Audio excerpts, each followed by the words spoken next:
इस वीडियो में हम एक ऐसा सस्पेंस खोलेंगे, दवाइयों का एक ऐसा पर्दाफाश करेंगे जो बड़ी बड़ी कंपनियों वाले आपको कभी नहीं बताते। आज हम इल्लियों के पैदा होने से लेकर उनके सर्वनाश तक का पूरा विज्ञान समझेंगे। हम जानेंगे कि कौन सी सुंडी किस समय हमला करती है, वो कैसे आपको चकमा देती है, और जब बाजार की सारी दवाइयां पानी लगने लगें, तब वो कौन से आधुनिक और एडवांस ब्रह्मास्त्र हैं जो इन जिद्दी इल्लियों को कुछ ही घंटों में लकवा मार देते हैं। वीडियो थोड़ी लंबी जरूर होगी, लेकिन इसे बिना भगाए पूरा देखिएगा, क्योंकि आज की ये जानकारी आपके लाखों रुपए बचाएगी और आपकी खेती का पूरा नजरिया बदल देगी। आइए सबसे पहले इस सस्पेंस से पर्दा उठाते हैं कि आखिर ये सुंडियां हमसे जीत कैसे रही हैं। किसान भाइयों, सबसे बड़ी गलती हम ये करते हैं कि हम सिर्फ उस कीड़े को मारने के पीछे भागते हैं जो हमें पत्तों पर रेंगता हुआ दिखाई देता है, लेकिन हम उस जड़ को खत्म नहीं करते जहां से ये पैदा हो रहा है। किसी भी इल्ली के जीवन के 4 मुख्य चरण होते हैं। पहला अंडा, दूसरा इल्ली यानी लार्वा, तीसरा प्यूपा और चौथा तितली या पतंगा। जब आपके खेत में छोटी छोटी तितलियां उड़ रही होती हैं, तब आप उन्हें अनदेखा कर देते हैं। आपको लगता है कि ये तो सिर्फ तितलियां हैं, ये क्या नुकसान करेंगी। लेकिन किसान भाइयों, एक अकेली मादा तितली आपके पत्तों के पीछे 300 से लेकर 1000 तक अंडे देती है। अगर आप सही समय पर उस तितली को या उसके अंडों को ही खत्म कर दें, तो आपके खेत में सुंडी कभी पैदा ही नहीं होगी। लेकिन जब वो अंडा फूटकर बड़ी सुंडी बन जाता है और जब वो आपके फलों के अंदर घुस जाता है, तब उसे मारना दुनिया का सबसे मुश्किल काम होता है। आइए अब एक एक करके इन खामोश हत्यारों का पूरा कच्चा चिट्ठा खोलते हैं और उनकी पक्की पहचान करते हैं। हमारा पहला और सबसे खूंखार दुश्मन है अमेरिकन सुंडी। इसे चने की इल्ली, फली छेदक या कपास की सुंडी भी कहा जाता है। ये कीट जगत का सबसे बड़ा बहरूपिया है। ये सुंडी जिस फसल पर बैठती है उसी के रंग में ढल जाती है, ताकि कोई शिकारी या किसान इसे आसानी से देख न सके। चने की फसल पर यह आपको बिल्कुल हरे रंग की दिखाई देगी, जबकि कपास की फसल पर यह भूरे रंग की हो जाती है। इसकी सबसे बड़ी और चालाक पहचान यह है कि खाते समय इसका आधा शरीर फल या फली के अंदर छिपा होता है और आधा शरीर बाहर की तरफ लटकता रहता है। ये सुंडी आपके पौधे की पत्तियों पर अपना समय बिल्कुल बर्बाद नहीं करती। ये सीधा आपके मुनाफे यानी फूल और फल पर वार करती है। टमाटर और चने में ये छेद करके अंदर का सारा गूदा खा जाती है। अगर सही समय पर इसे न रोका जाए तो ये अकेली सुंडी आपकी 40 से 50% फसल को कुछ ही दिनों में मिट्टी में मिला सकती है। इसके बाद आता है हमारा दूसरा भयानक दुश्मन, जिसे हम तंबाकू की सुंडी या टोबैको कैटरपिलर कहते हैं। ये मिर्च, टमाटर, सोयाबीन, मूंगफली और गोभी की खेती करने वाले किसानों के लिए एक बहुत बड़ा सिरदर्द है। इस सुंडी के शरीर पर काले और पीले रंग के धब्बे या धारियां होती हैं। इसकी सबसे बड़ी चालाकी यह है कि शुरुआत में ये इल्लियां एक साथ बहुत बड़े झुंड में रहती हैं। ये पत्तों की निचली सतह पर छिपकर बैठती हैं और पत्ते के हरे हिस्से को खुरच कर खाती हैं। ऊपर से देखने पर आपको पत्ता बिल्कुल सही दिखाई देगा, लेकिन नीचे से ये उसे सफेद झिल्ली या छल्ली में बदल रही होती हैं। जब ये थोड़ी बड़ी हो जाती हैं, तो ये पूरे खेत में फैल जाती हैं और इनकी भूख इतनी ज्यादा होती है कि ये रातों रात पूरे के पूरे खेत के पत्तों को चट कर सकती हैं। अब मिलिए हमारे तीसरे खामोश हत्यारे से, जिसका नाम है गुलाबी सुंडी। ये कपास यानी नरमा के किसानों का सबसे बड़ा काल है। किसान भाइयों, आप बाहर से कितना भी महंगा और जहरीला स्प्रे करते रहें, अंदर आराम से बैठी इस गुलाबी सुंडी पर दवाई की एक बूंद भी नहीं गिरती। वो अंदर ही अंदर आपकी रुई और बीज को पूरी तरह सड़ाकर खाक कर देती है। हमारा चौथा दुश्मन है तना छेदक। ये हल्के पीले या सफेद रंग की सुंडी होती है, जिसका सिर भूरा या गहरे लाल रंग का होता है। ये धान, गन्ना, मक्का और ज्वार जैसी फसलों में सबसे ज्यादा तबाही मचाती है। ये सुंडी बाहर के पत्तों को नहीं खाती, बल्कि ये सीधे पौधे के मुख्य तने के अंदर छेद करके घुस जाती है। तने के अंदर जाकर ये पौधे की जीवन रेखा को ही काट देती है, जिससे पौधे को नीचे से पानी और भोजन मिलना बंद हो जाता है। धान की फसल में इसकी वजह से सूखी गोब या डेड हार्ट की भयानक समस्या आती है। आप खेत में देखेंगे कि अचानक बीच की हरी पत्ती पीली पड़कर पूरी तरह सूख गई है।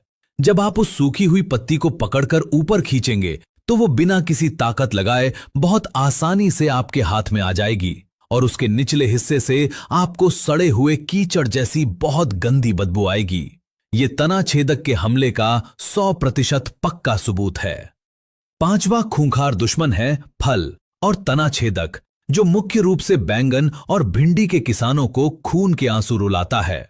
ये हल्के गुलाबी या सफेद रंग की सुंडी होती है जिसके शरीर पर बहुत छोटे छोटे बाल होते हैं। बैंगन की फसल में ये नर्सरी के कुछ दिन बाद ही अपना खतरनाक खेल शुरू कर देती है। शुरुआत में ये सुंडी पौधे की नई और सबसे कोमल टहनियों में बारीक छेद करती है। आप खेत में देखेंगे कि आपका एकदम हरा भरा और स्वस्थ पौधा ऊपर से मुरझाकर नीचे लटक गया है। जैसे ही पौधे पर फूल और फल आने लगते हैं, ये अपना रास्ता बदलकर सीधे फल के अंदर घुस जाती है और उसे अंदर से काना कर देती है।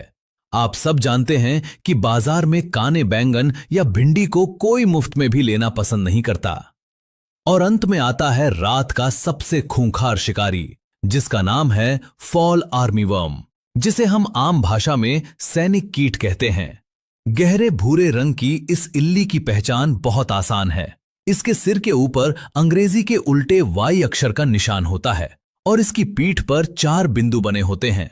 ये मक्का की सबसे बड़ी और सबसे खतरनाक दुश्मन है। इसके अलावा गन्ने और ज्वार में भी ये बहुत भारी नुकसान पहुंचाती है। इसे सैनिक कीट इसलिए कहा जाता है क्योंकि ये इंसानी सेना की तरह एक साथ बहुत बड़े झुंड में आगे बढ़ती है। दिन के उजाले में ये पौधे की पोंगरी या तने के अंदर गहराई में छिपी रहती है ताकि कोई पक्षी या किसान इसे देख ना सके। और जैसे ही रात का अंधेरा छाता है, ये बाहर निकलकर रातों रात पूरी की पूरी फसल को छलनी कर देती है। किसान भाइयों, अब इस सस्पेंस को खत्म करते हैं और बात करते हैं उस एडवांस तकनीक और अचूक ब्रह्मास्त्र की जो इन खूंखार दुश्मनों का जड़ से सफाया कर सकते हैं। सबसे पहले बात करते हैं बचाव की, जो दुनिया का सबसे सस्ता और सबसे बेहतरीन उपाय है। अगर आप इन 3 जैविक नियमों का पालन करेंगे तो आपके खेत में सुंडी पैदा ही नहीं होगी। पहला नियम है गर्मियों की गहरी जुताई। मई और जून के महीने में जब कड़ाके की धूप पड़ रही हो, तब अपने खेत की गहरी जुताई करके उसे खुला छोड़ दें।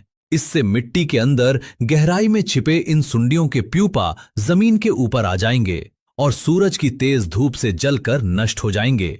कुछ को पक्षी खा जाएंगे। दूसरा सबसे शानदार और वैज्ञानिक तरीका है फेरोमोन ट्रैप लगाना। किसान भाइयों, जब इल्ली अंडे से बाहर निकलती है तो शुरुआत के 2-3 दिन वो बहुत नाजुक होती है। अगर आप खेत में फसल बोने के 20 दिन बाद ही फेरोमोन ट्रैप लगा देते हैं तो खेत में उड़ने वाले सारे नर पतंगे उस डिब्बे में कैद हो जाएंगे। 1 एकड़ में कम से कम 5 से 6 फेरोमोन ट्रैप जरूर लगाएं। अमेरिकन सुंडी को पकड़ने के लिए हेलिलियोर, गुलाबी सुंडी के लिए गॉसिप्योर और फल छेदक के लिए ल्यूसिनोड्स लियोर का इस्तेमाल करें। जब नर पतंगे ही नहीं बचेंगे तो मादा तितलियां अंडे नहीं दे पाएंगी और आपके खेत में इल्ली की नई पीढ़ी पैदा ही नहीं होगी। तीसरा अचूक उपाय है नीम अर्क का छिड़काव। जब आपकी फसल में फूल आने वाले हों, उससे ठीक पहले एजाडिरेक्टिन 10,000 ppm का प्रिवेंटिव स्प्रे पूरे खेत में जरूर करें। नीम की तेज गंध और कड़वाहट के कारण तितलियां आपके पत्तों पर अंडे देना बिल्कुल पसंद नहीं करेंगी। इसके अलावा आप ट्राइकोग्रामा कार्ड का भी उपयोग कर सकते हैं, जो खेत में मित्र कीट पैदा करता है। ये मित्र कीट सुंडियों के अंडों को खोज खोज कर उन्हें नष्ट कर देते हैं। लेकिन किसान भाइयों, अगर आप बचाव करने में लेट हो गए हैं और सुंडियां आपके खेत में आ चुकी हैं, तो आपको तुरंत रासायनिक हथियारों का इस्तेमाल करना होगा। जब सुंडियां बहुत छोटी हों, यानी अंडे से अभी अभी बाहर निकली हों, तब आपको बहुत महंगी दवाइयां डालने की जरूरत नहीं है। आप इमामेक्टिन बेंजोएट 5% SG का उपयोग कर सकते हैं। यह दवाई सुंडी के नर्वस सिस्टम को पूरी तरह ब्लॉक कर देती है, जिससे सुंडी तुरंत खाना पीना बंद कर देती है। 1 एकड़ खेत के लिए इसकी 80 से 100 ग्राम मात्रा बिल्कुल पर्याप्त है। इसके अलावा आप प्रोफेनोफोस 40% प्लस साइपरमेथ्रिन 4% EC के मिश्रण का भी इस्तेमाल कर सकते हैं। ये दवाई कॉन्टैक्ट और सिस्टमिक दोनों तरीके से काम करती है। लेकिन असली जंग तब शुरू होती है जब सुंडियां बड़ी हो जाती हैं और पुरानी दवाइयां पानी लगने लगती हैं। तब आपको इन एडवांस दवाइयों का रुख करना होगा। अगर आपके खेत में तना छेदक या फल छेदक का बहुत भारी प्रकोप है और कोई दवाई काम नहीं कर रही है, तो आप बायर कंपनी की वायगो दवाई का इस्तेमाल कर सकते हैं। इसके अंदर टेट्रानिलिप्रोल नाम का एक बहुत ही एडवांस केमिकल होता है। यह एक सिस्टमिक कीटनाशक है जो छिड़काव के बाद पौधे के अंदर गहराई तक फैल जाता है। सुंडी जैसे ही पौधे का कोई भी हिस्सा खाती है, यह जहर उसके शरीर में चला जाता है और उसकी मांसपेशियों को पूरी तरह लकवा मार देता है। सुंडी तड़पकर उसी जगह पर मर जाती है। अगर आपके चने, मटर या टमाटर की फसल में अमेरिकन सुंडी या तंबाकू सुंडी का भारी आतंक है, तो आप बायर कंपनी की फेम दवाई का छिड़काव कर सकते हैं। इसमें फ्लूबेंडियामाइड होता है। यह सुंडी की मांसपेशियों को इतनी बुरी तरह सिकोड़ देता है कि सुंडी छोटी होकर सिकुड़ जाती है और कुछ ही घंटों में अपना दम तोड़ देती है।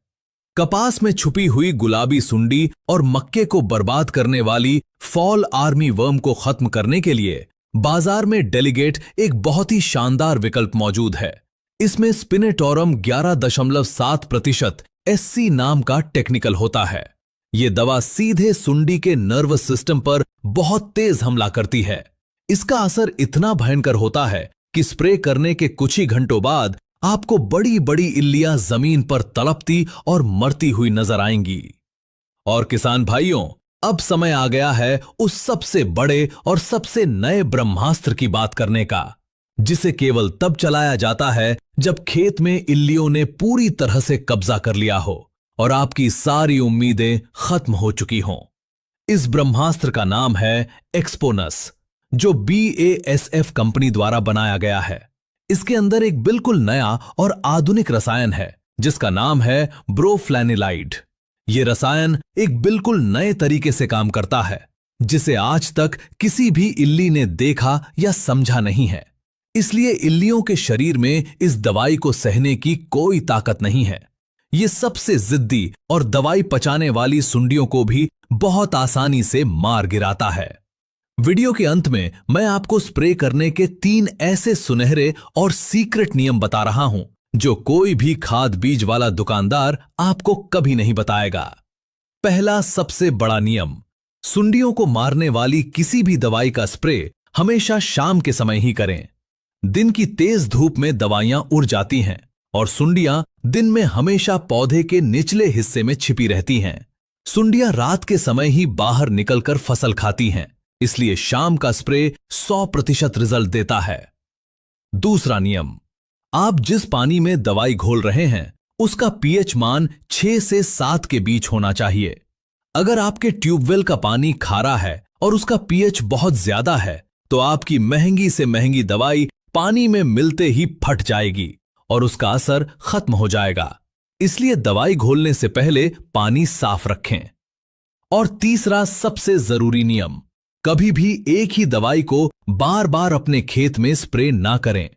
अगर आपने इस बार इमामेक्टिन का स्प्रे किया है तो 15 दिन बाद कोराजन या डेलीगेट का इस्तेमाल करें। दवाइयों का ग्रुप हमेशा बदलते रहें। ऐसा करने से इल्लियों के शरीर में जहर को सहने की ताकत यानी रेजिस्टेंस कभी पैदा नहीं होगी। किसान भाइयों, खेती कोई जुआ या सट्टा नहीं है, ये एक पूरा विज्ञान है। अगर आप अपने दुश्मन की सही पहचान करके सही समय पर सही हथियार चलाएंगे तो आपकी फसल को कोई भी कीड़ा छू तक नहीं पाएगा। हमें पूरी उम्मीद है कि टेक्निकल एग्रीकल्चर की ये deep research master class video आपके लिए बहुत फायदेमंद साबित होगी। आप अगली वीडियो किस कीड़े, बीमारी या किस खेती के बारे में चाहते हैं, हमें नीचे कमेंट बॉक्स में जरूर लिखकर बताएं। अगर आपको ये जानकारी सच में फायदेमंद लगी हो तो इस वीडियो को एक लाइक जरूर करें और अपने सभी साथी किसान भाइयों के साथ अपने व्हाट्सएप ग्रुप्स में इसे शेयर जरूर करें, ताकि किसी भी किसान की मेहनत और पैसा गलत दवाई में बर्बाद ना हो।